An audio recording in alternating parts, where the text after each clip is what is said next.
Hello everyone, welcome back to our channel Login 8. In this guide video, I will show you how to update Google Chrome. So first of all, what you have to do is launch open Google Chrome. You can see over here, I've already done that. Make sure you're logged into your account.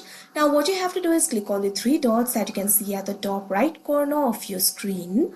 Now you'll be able to find several options over here.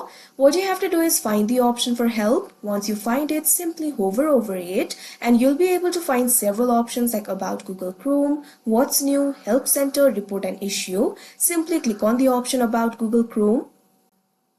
Once About Chrome interface has been opened, Google Chrome will automatically look for available updates and install it. Once the install is completed, you'll be prompted to relaunch the Chrome. Simply click on the option relaunch that you can see right over here on your screen. Now simply relaunch the Chrome.